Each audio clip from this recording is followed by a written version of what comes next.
Good morning, my friends. This is Paul, and welcome to my 5th annual Top 10 Best Games of the Year list, where we'll be looking at the top 10 best Switch games of 2022. This year, I didn't have computer troubles, so I was actually able to review all 10 of these games, so you can check those out if you want more of a detailed analysis of these games. I was given feedback that my previous list in 2021 didn't have enough descriptions of the games themselves, so I will try to do that a little bit, but again, doing it too much would defeat the purpose of my reviews, so I will try to strike an even medium. I would like to give 2 honorable mentions before we start. The first is Banjo-Kazooie. I was initially considering putting this on the list because the Switch version came out in 2022. However, I ultimately decided that I wanted to highlight games that actually came out this year. So, Banjo-Kazooie gets an honorable mention as shown in this footage because it's finally back on a Nintendo system for the first time since 1998, and that's just so cool. I would also like to shout out Crisis Core Final Fantasy VII Reunion.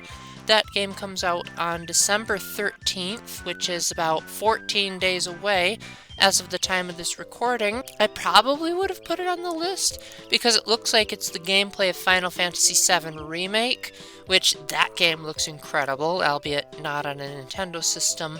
But I felt like it would be too much of a crunch to try to hurry up and beat that game and then try to do this before the end of the year. I wanted to give myself some leeway, so it probably would have made this list if it hadn't been too far into the end of the year when it released. So without further ado, let's get into the rankings.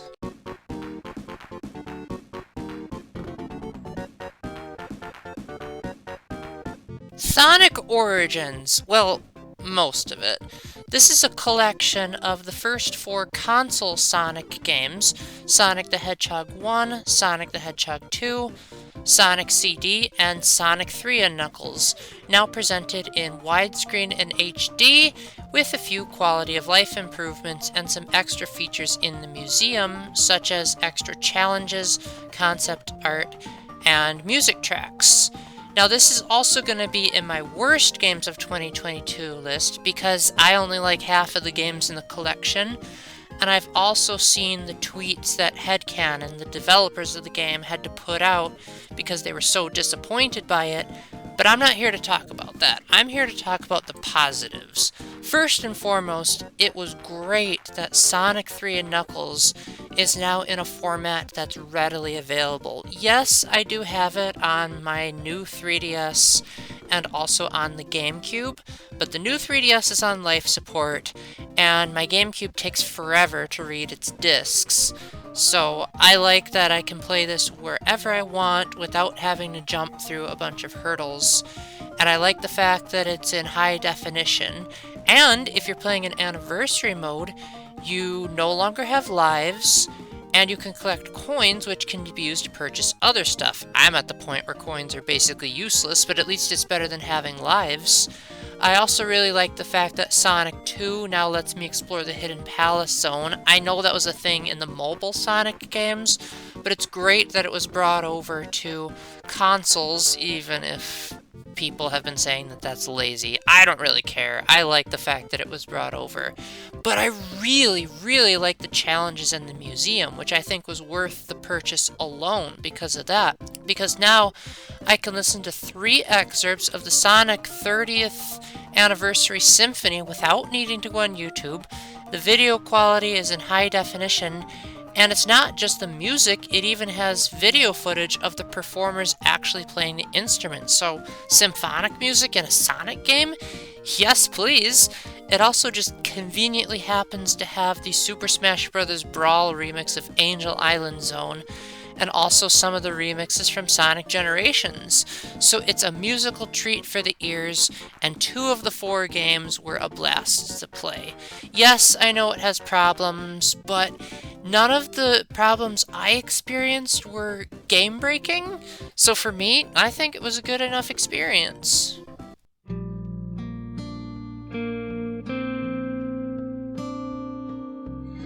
Life is Strange Remastered. Now, as a remaster, I'll admit this is pretty pathetic.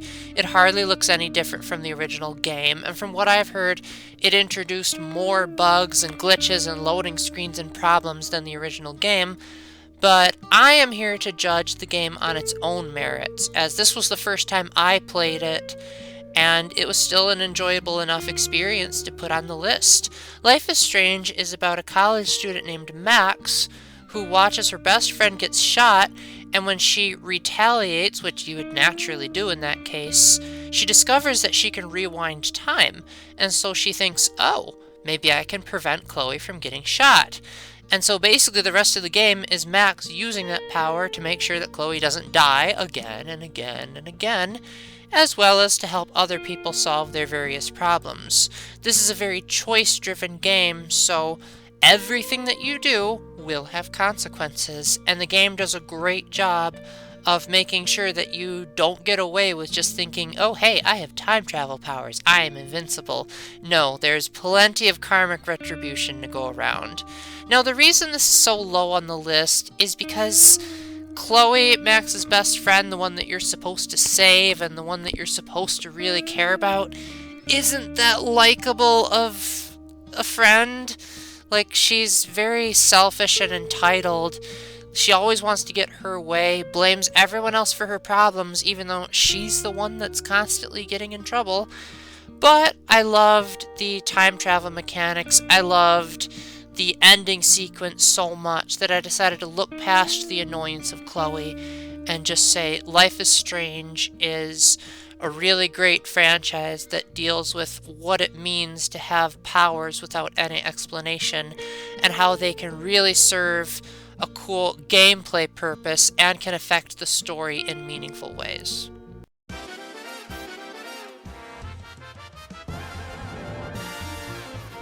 Kirby's Dream Buffet.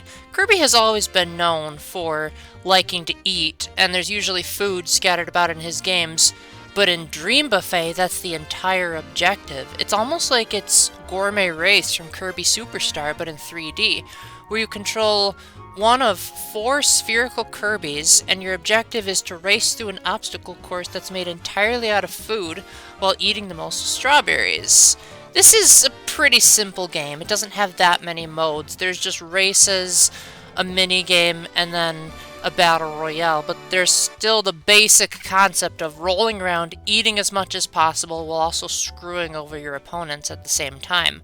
One thing that really bumped it ahead of Fall Guys for me was the fact that you can play this offline, so you don't need to constantly have an internet connection to play it, and so therefore it makes it more of a Switch game where you can play it wherever you want. It's also really good in short bursts because you can just do one Grand Prix, which takes about 5 or 10 minutes depending on your skills, and then you can move on to something else. I love how this game is so gorgeous. Like, you'd think it would be on a more powerful system with how photorealistic the food looks. This is also a celebration of Kirby's 30th anniversary, so there are plenty of nostalgic music tracks to unlock, both remixed and original. You can collect cookies to decorate a cake on the home menu, because why not? Even if that doesn't affect the gameplay at all.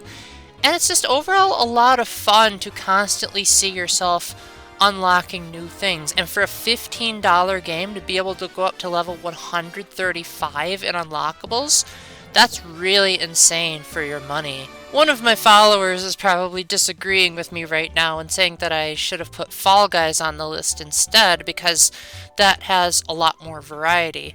But in my opinion, this game just overall adds up to create more little moments. The graphics are much better, the overall gameplay and controls feel much smoother, there's more Kirby fan service, the unlockable system doesn't require any free-to-play elements. Like, you can just jump in, do one singular payment to get the game, and then you're good. Really, in my opinion, the only thing Fall Guys does better is that it's free. But it's a lot harder to unlock the stuff. In this, even if you lose, you still gain points that get you towards another level up. So with that, I think this is one of the best values that Nintendo has done in recent memory.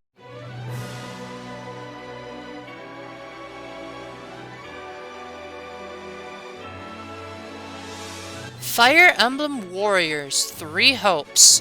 I adore Fire Emblem Three Houses. It's actually my third favorite game at present, and I also really love the Nintendo Warriors games, where you take a couple of units with really over-the-top moves and use them to plow down hundreds of enemies at a time.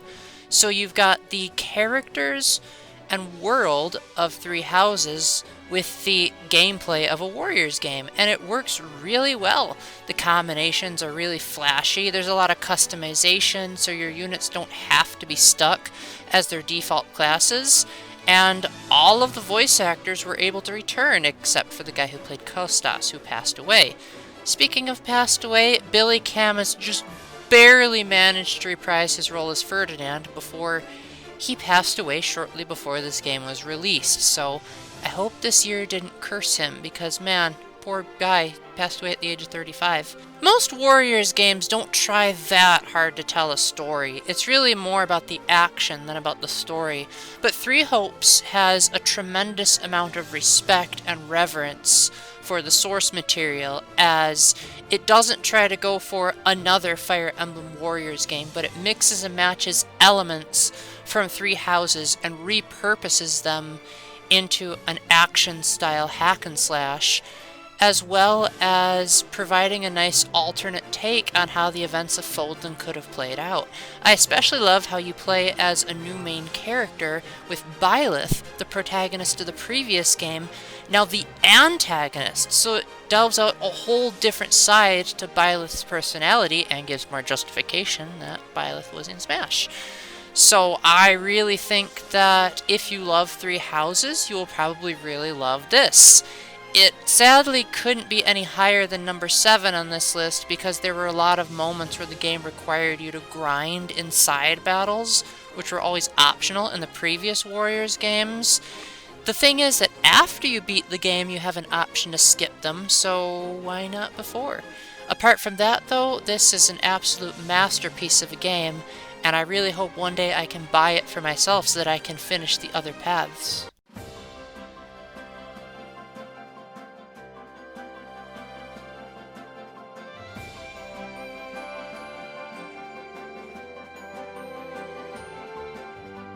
Kirby and the Forgotten Land. Who knew that Kirby's debut in 3D would not only feel like a seamless transition, but it would also end up being my favorite Kirby game?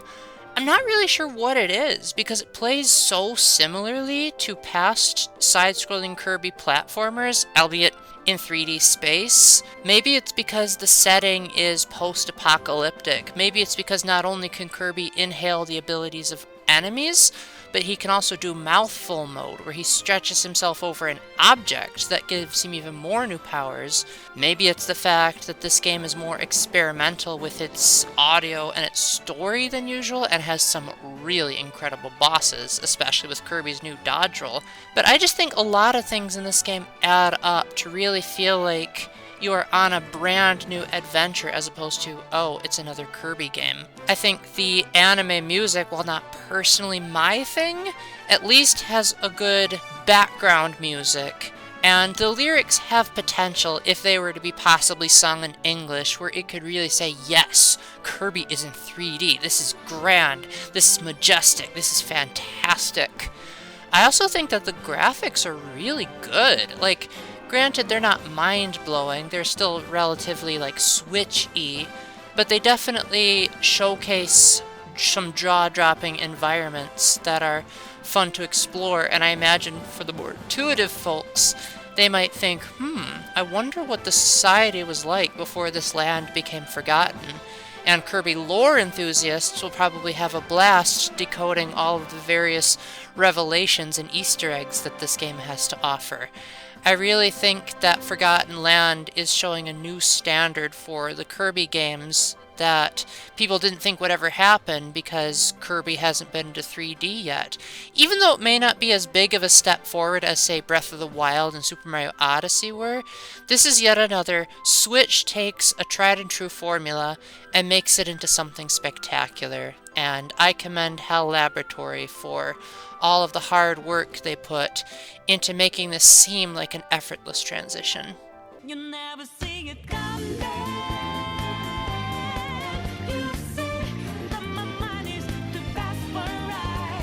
Persona 5 Royal. I swear, the number 5 is a complete coincidence. It did not coincide with the placement of the list at all. This is just happens to be how I feel about the game. Persona 5 is definitely the kind of game that takes its sweet time to get moving. It has a lot of mundane day-to-day activities where you play as a normal high schooler who goes to school, possibly gets a job, has to clean up the cafe, and it can appear very boring and tedious and confusing to the average player. But then, he discovers how to go into a place called the metaverse, which is like a physical representation of the desires of a person's heart. And so suddenly the game gets really creative and starts tackling really deep issues, such as what would it look like to physically manifest a person who is lustful and a sexual predator? Like, I know that probably gives some of you the heebie-jeebies, but I personally think that it serves as a greater motivation to take down the criminal because you're seeing for yourself how evil and wicked they truly are. I also really like how the tasks that you do in the real world, such as building relationships, will give you more abilities in the cognitive world because in changing your heart, that also affects your heart's abilities in someone else's heart. So meta. And it also preserves the gameplay from Tokyo Mirage Sessions that I really love, where each enemy has an ability that they're weak to, and so exploiting the enemy's weakness will often help you take them down with ease. So the turn-based battles might be a bit slower than what you expected from Persona 5 Strikers, the sequel, which for some reason came out before this, but they still have a very enjoyable flow to them. They have nice animations, especially the new Showtime animations that Royal added, and you feel so satisfied that you took down the enemies with style.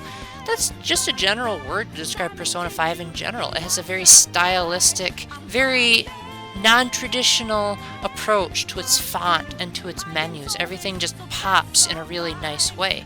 And on the Switch, we get the Royal version, which has a stupid amount of new content, including, but not limited to, a new area to explore, new characters, a new school semester, and even a whole new palace. Too bad it's not a whole new world. I definitely think that people who don't have much time on their hands probably wouldn't want to get too invested in Persona 5. And it also doesn't have an autosave, so that probably doesn't help. But if you're willing to persevere through a game that takes its sweet time, and you take your time with the game in turn, you're in for an incredible experience that may even teach you a thing or two about morality.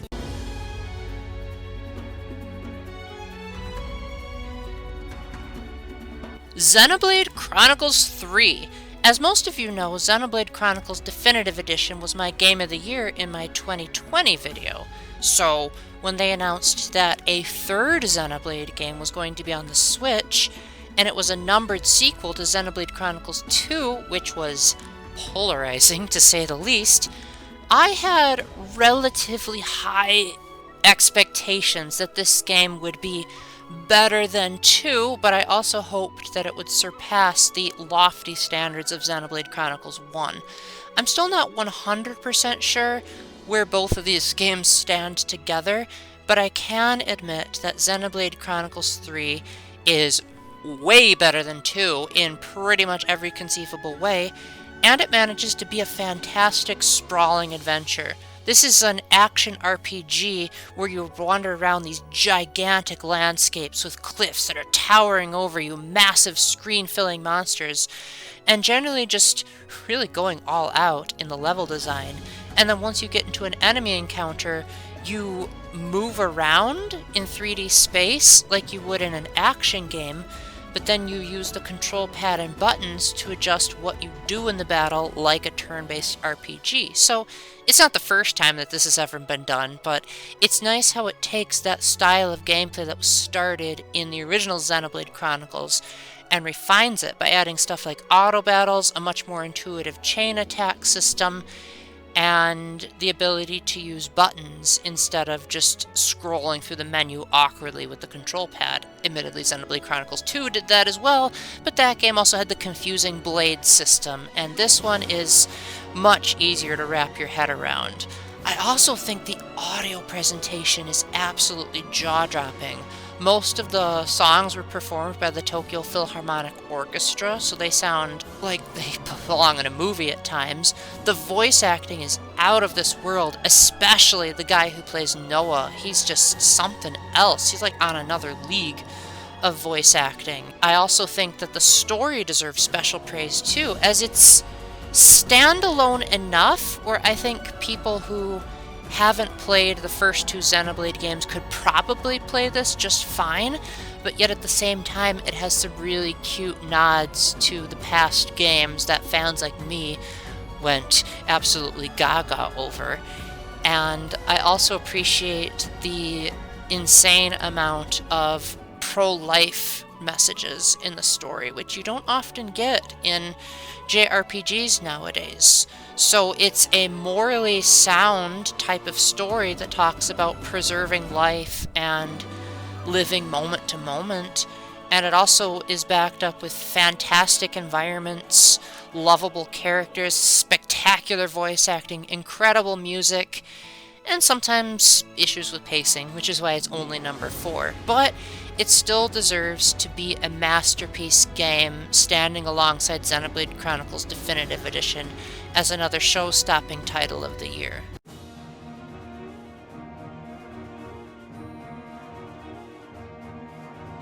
Mario plus Rabbids Sparks of Hope. The original Kingdom battle was such an out-of-left-field maneuver that I initially didn't even want to play it. What finally convinced me was I heard that Grant Kirkhope, the mastermind behind Banjo-Kazooie, was composing the music, and I thought, well, it's Grant Kirkhope, so I'm just gonna go for it. And it turned out to be one of my favorite turn-based RPGs ever, possibly the only series beating it would be Fire Emblem and Paper Mario. But then the sequel felt out of left field as well, because I didn't think there would ever be another Mario plus Rabbids game, so yay for this series knowing how to surprise people. It's mostly the same song and dance as the previous game, albeit with a lot of really cool quality of life touches that feel obvious in hindsight, but all add up to present a much more refined and newbie-friendly experience. For starters, instead of moving your characters along on a grid, you now have full control over your character's movements, albeit in a limited range depending on how much movement stats the character has. And so it allows much more room for error as you can decide, okay, where do I specifically want to be in 3D space? Where do I want to do a team jump in 3D space? There's also an item system to further give a handicap to less experienced players. You can now use sparks, which are basically like elemental power-ups and shockwaves that are triggered by collecting creatures that look a lot like Rabbid versions of the Lumas from Super Mario Galaxy. And the game overall has a very nice flow. The animations are really well done, and you feel like a master strategist when you take into account all of the game's systems, and then the game will even do dynamic camera angles to really prove the point that you are clobbering the opposing team. And just in case you are my friend Peggle, who is having trouble with this game, you have accessibility options, where you can adjust various parameters such as how hard the enemies hit, how much health they have. You can even make yourself invincible if you feel like you really need an extra hand at games. And not only that, but just as was the case with Xenoblade Chronicles 3, this game's audio presentation is out of this world, no pun intended. Grant Kirkhope returns as composer, along with Yoko Shimomura and Gareth Coker helping him out. And they've again produced some amazing bangers. In fact, I don't think I heard a single bad song in the entire soundtrack. They all sound too good to be allowed on a Nintendo Switch. Before orchestras were standard in Nintendo games, I thought that the games on the competing consoles were allowed to have the big orchestras, and Nintendo systems would be stuck with the more MIDI stuff, but now it seems like Nintendo systems have fully embraced what it means to have movie-like scores. And hey, This game was made by Ubisoft, so that proves that if Nintendo is going to murder Mario, no, we still haven't forgotten Super Mario Bros. 35 being discontinued, Ubisoft can pick up the reins.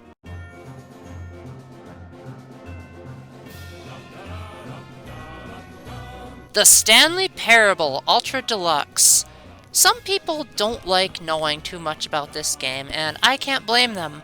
So if you really want to go in completely blind to this and experience it, then you can skip to the time screen that I'm going to edit onto this after I've finished arranging everything, and you can just move on straight to the number 1. I highly recommend you don't, though, because I've got some cool surprises to show you. But just in case, I'll respect those people. Okay, for the rest of you that have stuck around, Ultra Deluxe is an expanded reimagining of the Stanley Parable, which was a game that was more or less a walking simulator, but it was narrated absolutely wonderfully by Kevan Brighting, and it was told like a story that was also a satire of choices in video games and what it means to have different options in a game. And the Ultra Deluxe version takes that concept even further by adding a whole bunch of new content and new endings and being insanely meta about it. Like, sometimes I wonder if the creators were even allowed to do a lot of the jokes they did. And it makes for one of the funniest games that I have ever played. It is honestly so hilarious that my mom actually thought I was crying while I was playing it because I was laughing so hard, and as you can probably imagine, I have a pretty high-pitched laugh. However, the main reason why it's only number 2 is because a game can be funny all at once and be absolutely entertaining and hilarious, but if it doesn't have a mind-blowing twist, then I have to give credit where credit is due. But still, number 2, guys. This is a game that should not be missed, unless you're really averse to walking simulators and want more actions. But even so, if you do get past the fact that there's not a whole lot of gameplay or characters, you are in for an experience that'll make you laugh, especially if you're fans of Undertale and Doki Doki Literature Club, because the original Stanley Parable came first. So without further ado, let's jump into number 1.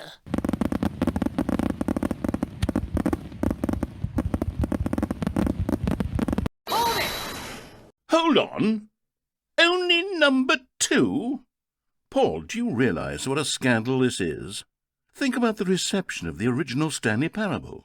It was a groundbreaking title in 2013, and the new Ultra Deluxe version's new content has gone above and beyond to give the fans exactly what they want, while keeping the entire original package intact. You might even say it's 2 games in 1, and yet you've had the audacity to place it at number 2? I bet your number 1 game is some overpriced piece of nonsense. Ultra Deluxe should be the standard in gaming sequels and gaming in general. Well, no matter. Bucketless people like yourself have no taste in list-making. Paul's audience, if you're watching this right now, turn off your devices. Don't entertain his delusions of entertainment any longer. Most of you will probably disagree anyway. Well, this has been a colossal waste of my time. Maybe I should go and replay the new content in Ultra Deluxe and re-immerse myself in the Hall of Memories to go back to a time when the Stanley Parable was appreciated for the masterpiece it's truly meant to be. New content? What does that mean, new content? Okay, so far it's an elevator. Nothing special yet, but I'm sure it's just the beginning of a mesmerizing adventure. I have to say, initial impressions of Stanley Parable Ultra Deluxe, mostly tedious. It's as if Oh, okay. Let's see the content. Gimme the content, Stanley. The jump circle? That's it? Oh, you've got to be kidding me. You see, Stanley? This is what happens when greedy video game developers with no respect for their fanbase rush a cheap expansion to market for no reason other than to make an easy dollar. And don't get me started on the level of craftsmanship that's gone into it. In fact, I'm looking right now at the game's achievements, and it's hard to believe one of them actually says, "Test achievement, please ignore." What quality assurance department signed off on this? Where so many games that aspire to be more than games end up less than any form of art, Stanley Parable strives and then succeeds to be every game ever created. Did you hear that, Stanley? Every game ever created. That's how grand and all-encompassing the original Stanley Parable was. It was literally every game ever created. It was Skyrim, it was Persona 3, it was all of them, and now it's nothing. Here's another moving passage. The Stanley Parable is both a richly stimulating commentary on the nature of choice in games and one that offers some of the most enjoyable, surprising, and rewarding choices I've ever been confronted with in a game. 9 out of 10. Don't you get it, Stanley? The game was perfect. It didn't need anything else. It didn't need new content. All they had to do was transport it in pristine condition along to the Nintendo Switch. Boom, done. And they couldn't even do that. Couldn't resist the urge to go meddling with a beloved franchise. No, Stanley, it's a collection of reviews from Pressurized Gas, the extremely popular online storefront for computer games. I haven't looked at these in years. I can't even imagine what's been collecting down here. Surely these reviews were glowing as well, weren't they? Honestly, I could not be bothered to play this game to full completion. The narrator is obnoxious and unfunny, with his humour and dialogue proving to be more irritating than entertaining. Unfunny! Can you feel it?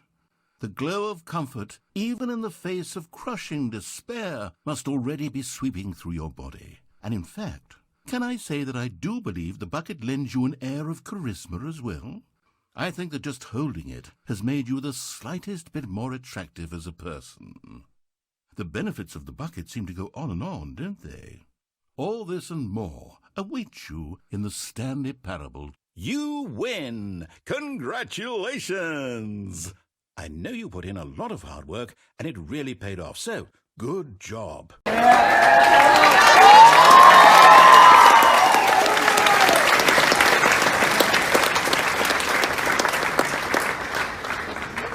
AI The Somnium Files Nirvana Initiative.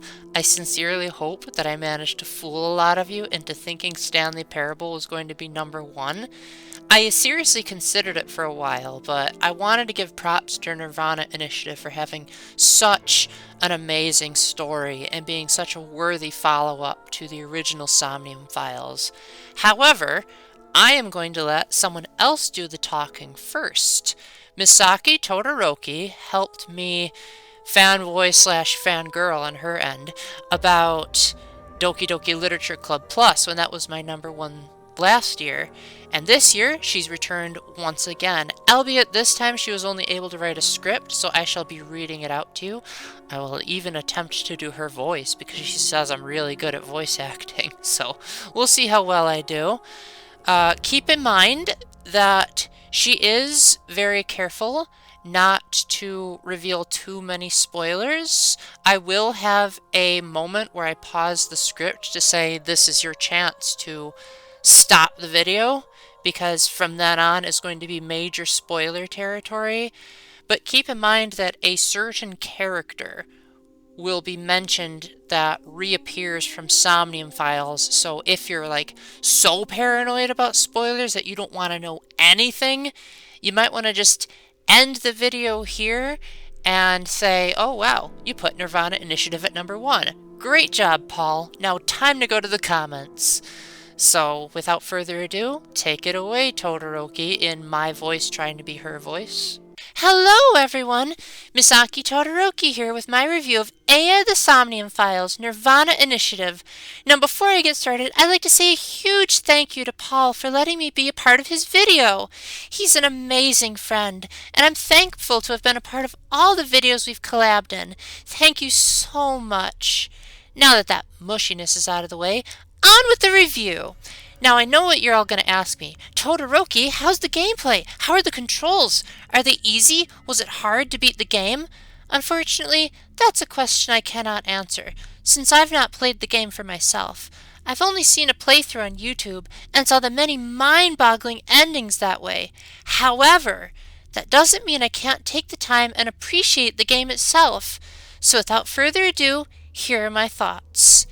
AI of the Somnium Files Nirvana Initiative is an amazing game that puts your mind through a bunch of twists and turns to the point where you're constantly asking yourself, what's going on? What's going to happen next? Or my personal favorite that I asked several times, what am I missing here? Just when you think you've got everything figured out, wham! The game hits you with another plot twist that you never seen it coming! Not to mention the new characters they added to this game have so much development and depth to them that far surpassed the first game.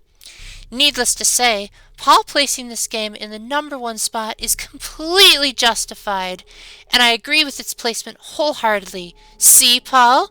Once again, we prove that you and I share a brain when it comes to these things.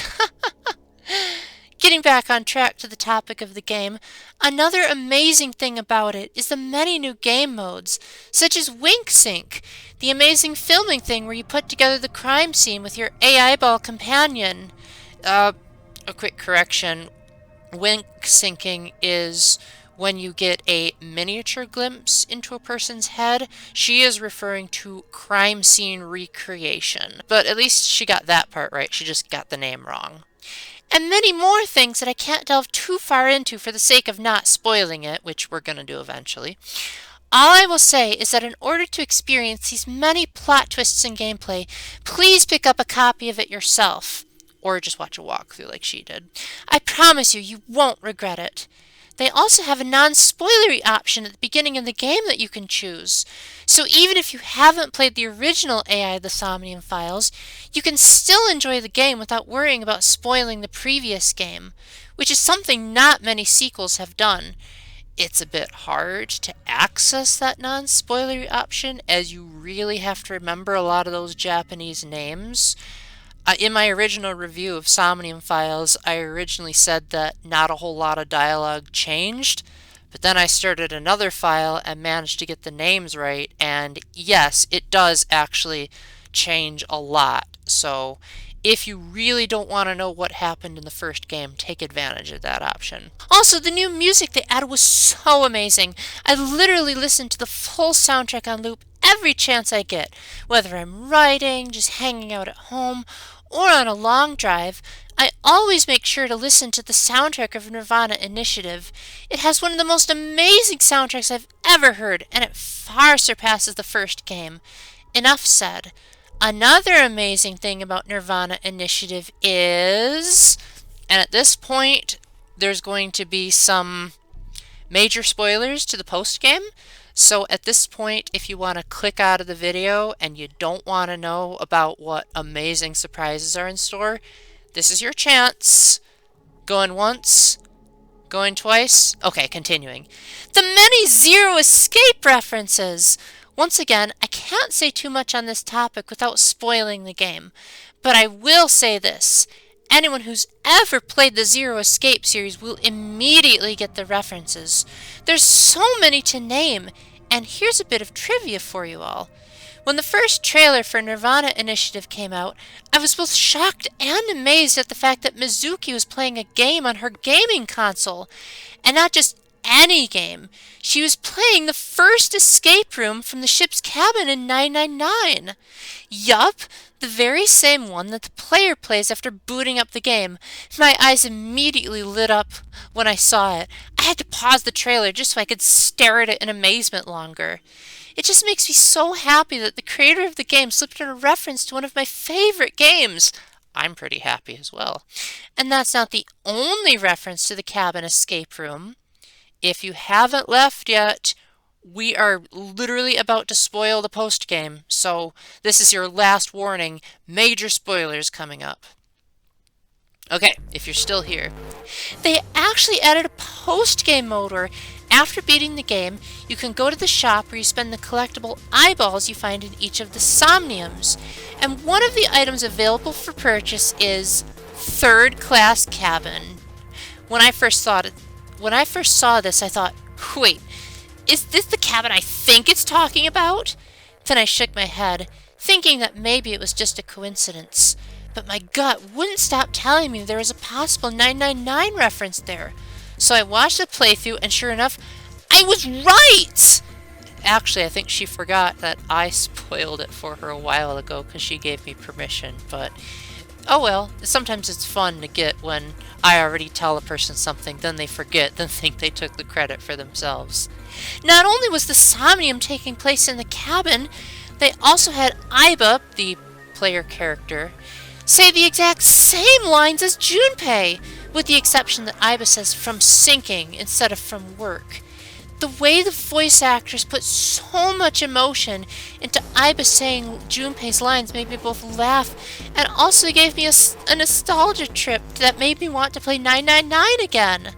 My eyes lit up as I saw this reference, and it made me so happy that the game I loved playing and replaying so many times wasn't forgotten in time. How hilarious. And as a very wise friend that I share a brain with once said, maybe this is a surefire sign that 999 and Virtue's Last Reward, and hopefully Zero Time Dilemma, are going to be exported to the Switch. And with that, I have only this to say. Once again, Paul, you and I have proven to everyone else that we share a brain. Anywho, those are my thoughts on AI the Somnium Files Nirvana Initiative. Once again, I will say, if you haven't seen the game for yourself, I highly recommend giving it a try. Or if you can't afford the game, simply do what I did and watch a playthrough. I can guarantee you won't be disappointed. I know I sure wasn't. And those are my final thoughts on the matter. Once again, a huge thank you to Paul for letting me be part of this video. Thanks so much, and I'm looking forward to many more collaborations in the future. And to everyone else watching, thank you as well. Without you all, none of this would even be possible. Thank you so much.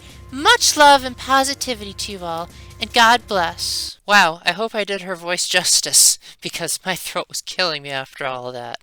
I'd just like to add that she probably didn't want to delve too deeply into the big twist about the narrative.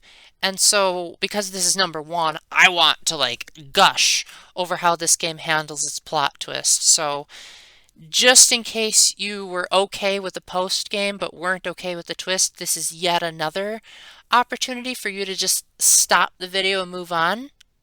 Okay, so for the rest of you that are here, it's revealed that the game's timeline is out of order.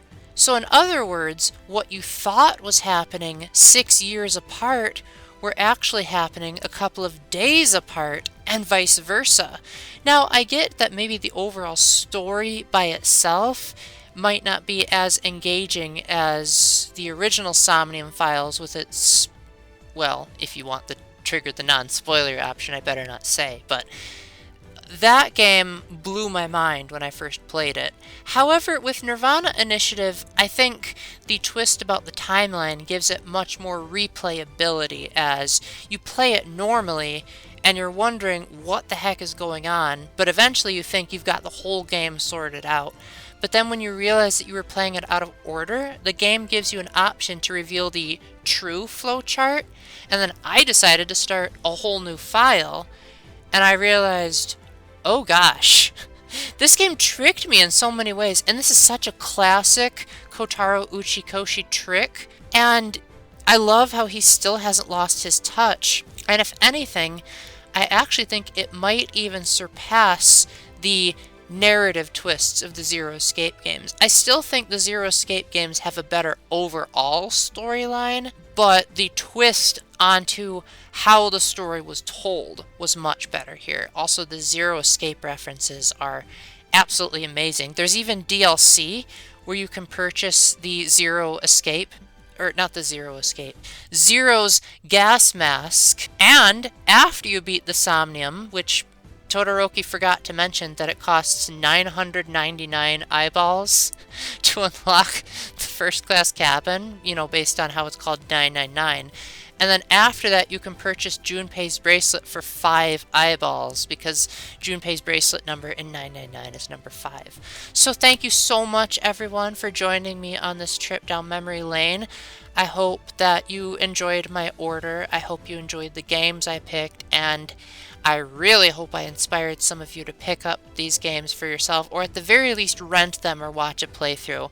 Thank you very much to Kevan Brighting for supplying the voice of the narrator. It was surprisingly easy to get him to agree to help me, but still, like, most celebrities reserve their talents for the bigger YouTubers, and I'm glad he took the time to help the underdog. Special thank you to Todoroki for appearing for the second year in a row with her thoughts on my number 1. Glad she agrees with me for the second year in a row.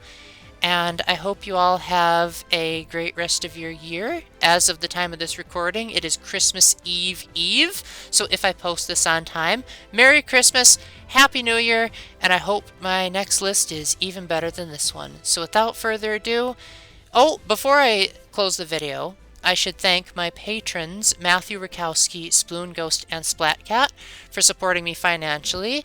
And also, in the case of Matthew Rakowski, he's helped me review games that I wouldn't have otherwise talked about, so thank you for that. If you guys want to join my Patreon, the link will be in the description. So let me know in the comments what you thought about this list. If you agree, disagree, what are your thoughts? And until the next time, remember to keep the faith, stay epic, and God bless.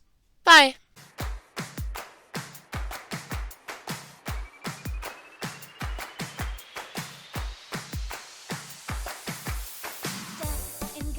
On my way to the station, the crowd squeezes out my frustration, and now I'm taking heat in the classroom. Oh well, I'll eat some donuts in the bathroom.